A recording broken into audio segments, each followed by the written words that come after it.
Good morning and welcome to Trillium United Church. We are glad to have you with us this morning, and we are glad to welcome our friends who are joining us online. Please join me as we say together our mission statement. To know the love of God and to share it through worship, service, fellowship, learning, and hospitality. Still, we have our ongoing busy season in our lovely church building. There is a Blue Christmas service this Wednesday at 1:30 p.m. in the fellowship room. Ann Howie?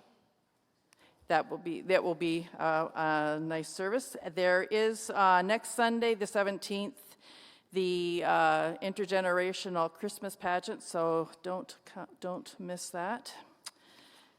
There is also next Sunday afternoon is the second Sacred Supper that Allie will be holding. Begins at 4 o'clock, the cooking, and dinner will be at 5 in the fellowship room. And of course, the most important event you don't want to forget today is the cantata. So you have to come. It's at 3 o'clock this afternoon. Hear great music. Are there any other announcements? Barb? I do hear that the narrators are particularly spectacular for the cantata this afternoon. Just a quick update on Dawn Armstrong and Carol Armstrong. Dawn had to go back into surgery on Friday and unbelievably was home on Saturday. And Carol texted me and said, he's like the Energizer Bunny. He feels better than he has in ages. So keep praying for them. It's been a long journey. So there's your update. Wonderful. Thank you. Donna? There were a pair of ladies' glasses found in the fellowship room. They're bifocals.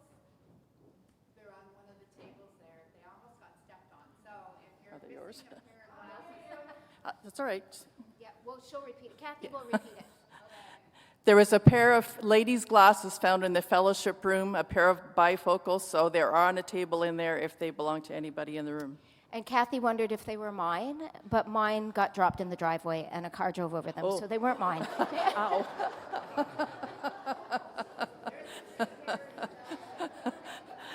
Are there any else celebrations?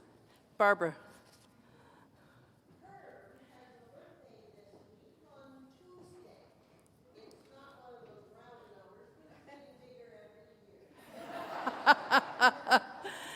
So, happy birthday, Herb. Any further celebrations?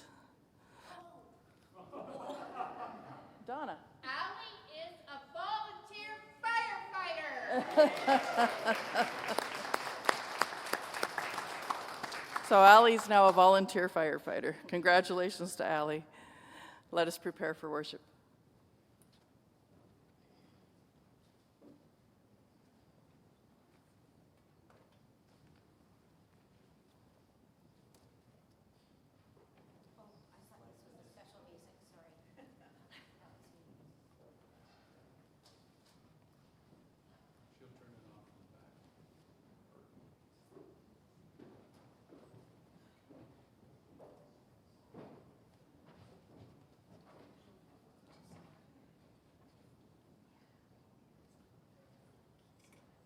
Testing 1, 2. Lauren, we're good? Do I need to turn it on here? No, we're good. Guess not.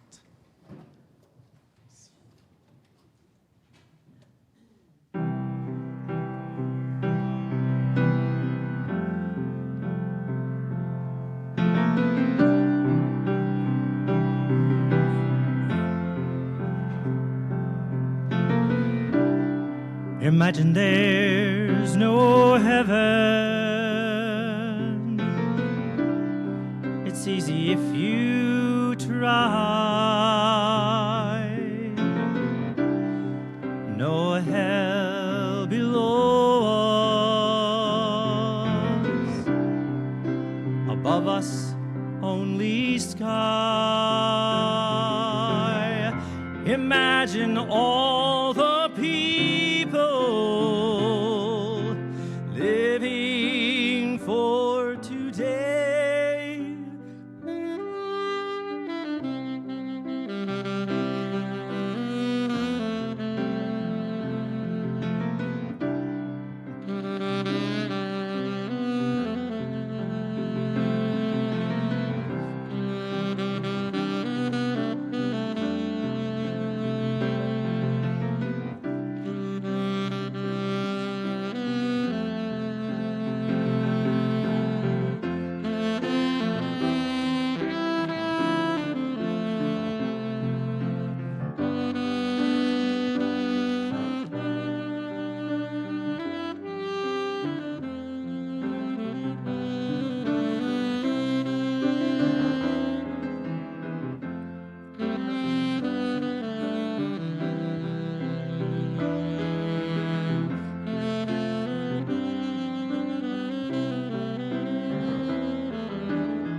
You may say I'm a dreamer,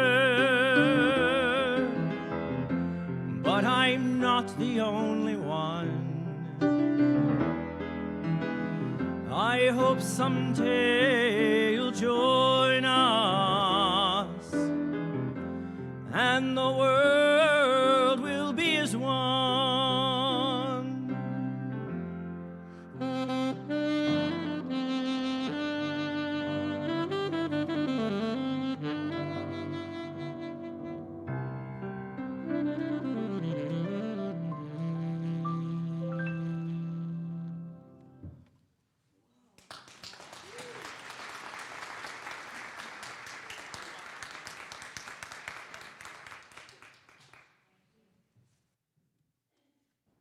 Let's take a moment to pay attention to our breath, our backs on the pew, our feet on the floor, and bring ourselves deeper into worship as the choir sings, "What Can I Give Him?"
In our Advent series, we are celebrating the gift of being truly present to each other and to the call of God to make this world a better place. We can be the gift of presence with those who are experiencing life as less than peaceful.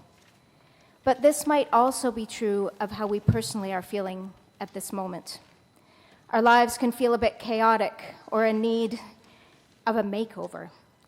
The good news is that God is continually making a way for us to begin again. In this, we can find peace, even when life doesn't feel so peaceful. This week, we focus on what it means to be a gift of non-anxious presence for those who need us most, or need it most. Please join in singing. Remain seated.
On this second Sunday of Advent, we come with great anticipation for the gift that God will reveal.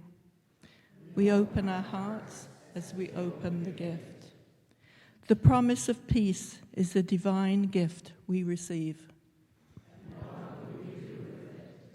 The gift of Christ's peace reminds us that we have serenity even in the midst of non-peaceful situations. Peace is not simply the absence of conflict.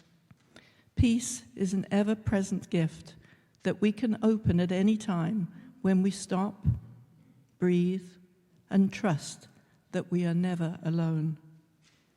And the gift of peace we can give is to be present for those who feel alone.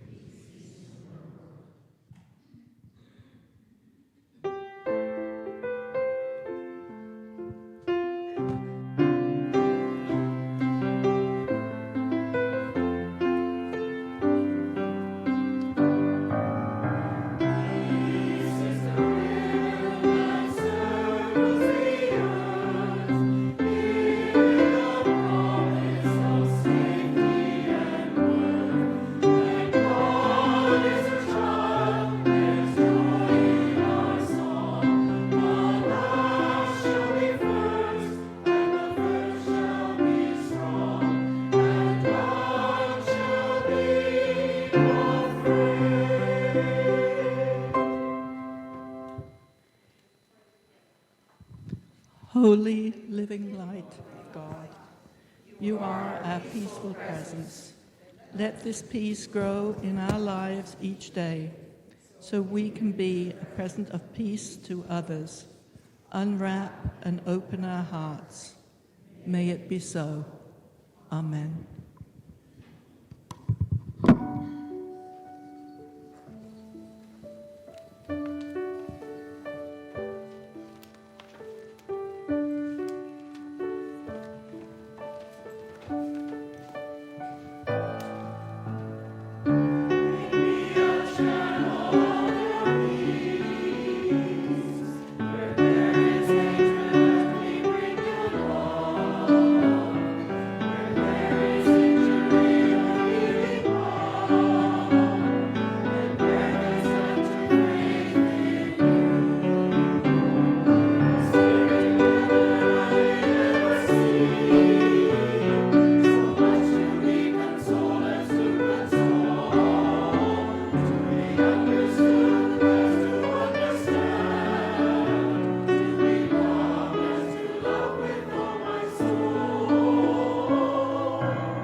Please be seated. Peace be with you and also with you. If you would like to take a moment just to smile and wave and offer a peace sign to your neighbor, please take a minute to do so.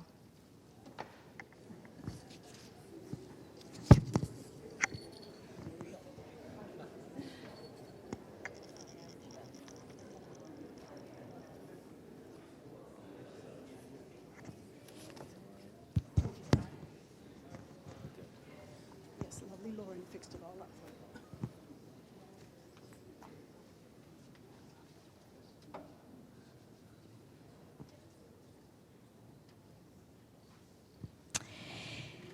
So welcome here to Trillium United Church, and those of you through the camera lens. It is the second Sunday of the season of Advent, the season where we wait and prepare for the mystery of Christmas. For any of you who were not here with us last week, we discovered all of these presents in church, particularly the present of hope, with quite a spectacular outfit, I must say. It's a bit like being under the Christmas tree already, and last week we learned that we can give the gift of hope to others. The gift of hope visited us and gave us all kinds of ideas about how to give hope. And this week, we're going to talk about the gift of peas. The gift of peas. You think peas is a weird gift? Well, it says it right here, the gift of peas. It's not the gift of peas. It's the gift of peace. I'm the gift of peace. Like our sign says out front of the church. Right. And like it says on your My sandwich board. sign, your sandwich board. That's right. So, Peace be with you. Yeah, well, that's kind of like peace be with you, like we just said, right? Yes. And that makes sense. Last week, when Hope was here, he wanted to give everybody chocolate cake. So I think I kind of got stuck on the food thing. But I do like the gift of peace. Peace is a wonderful thing. And I do like peas, but peace is much better than peas. Yes, I have Yeah. to concur. And you know, they're green, and I like green. Do you like my green bow? I do. Your green bow is beautiful. Beautiful, eh? Yeah. And green is the color of growing. And when we live in peace, we can grow. We can grow and get tall and confident. But there are a lot of people who don't live in peace, and they can't grow in confidence. So, I'm sorry, I'm falling apart. So they need peace as well as that we have. And so I think I'm going to make all of you my gifts of peace in training. So you could go out and pass peace all around the country, maybe within this church even, out through the city, and get peace moving again, because we desperately need it. That's right. So not peas. Peace. No. No. Excellent. Not peas. Okay. So that would be really wonderful. And I like to spread peace. But honestly, sometimes I'm very worried. Sometimes I'm anxious. There is a lot going on in the world. And I'm not sure I have any peace inside me to give. Well, that's a common malady for many, many of us, because the world is in a sad state. But you know, you don't have to wait for the peace to be out around you to get peace inside. I can teach you a breath prayer of peace, if you like. All you have to do is take a deep breath in and let it out. One more time. Try that with a sigh. Ready? Oh, with a sigh, even better. And it makes you feel peaceful inside, so then you can spread it out to all those around you. I feel calmer already. Thanks for that breath prayer. You're And welcome. more peaceful. I think I could do that when I need some peace, just to slow me down, calm me down. And maybe I could also suggest that to someone else when they're upset. I could even do a breath prayer with them to help bring more peace. Let's practice that one more time. Take a deep breath in.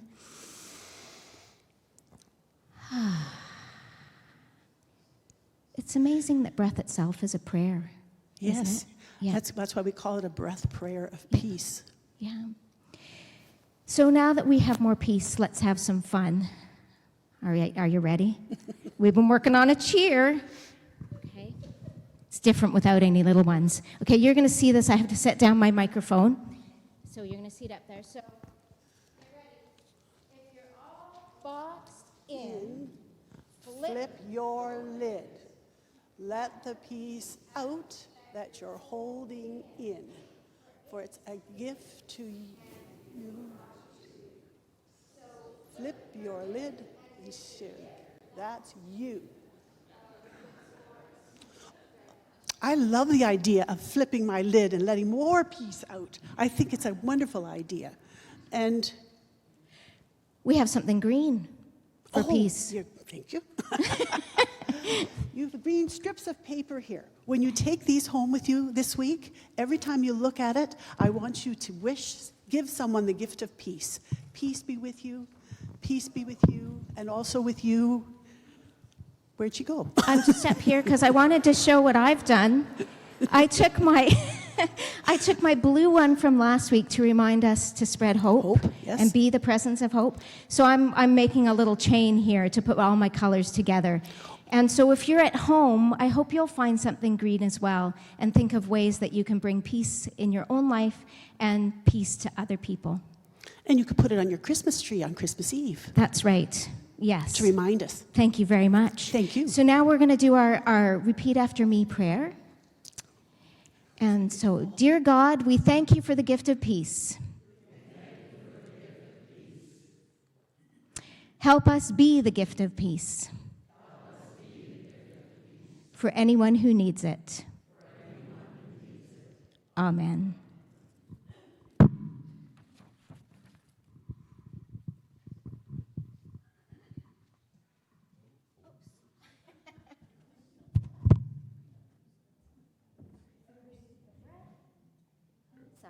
There we go.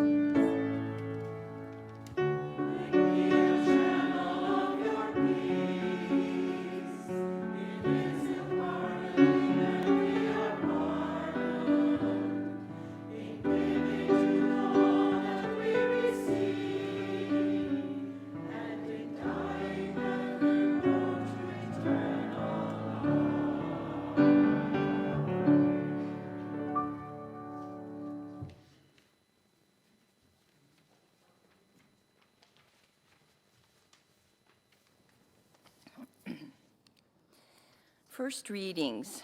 The first reading is from Isaiah chapter 40, verses 1 to 11. And then the second is 2 Peter chapter 3, verses 8 to 15a. The prophet Isaiah lived in a time of exile perpetrated on the Hebrews by the Babylonians. By the time we get to chapter 40, one of our readings for today, Isaiah's disciples are writing after the exile has ended. In this part of the book, we hear themes of comfort and peace and the possibility that the paths of our lives can be cleared for new life. We also hear that we are always held in the peaceful presence of our God. Let us read these excerpts responsively. Console my people, give them comfort, says your God.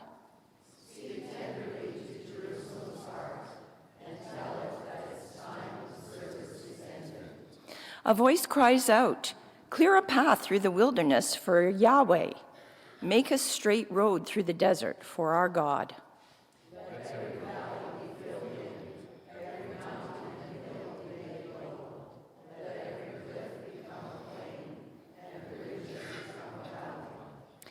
Go up on a high mountain, you who bring good news to Zion.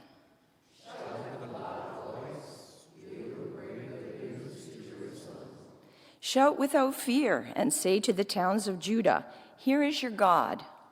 Like a shepherd who feeds your flock, gathering the lambs and holding them close, and leading mother ewes with gentleness. The new churches of the first century church were encouraged by the writer of the letters called 1st and 2nd Peter.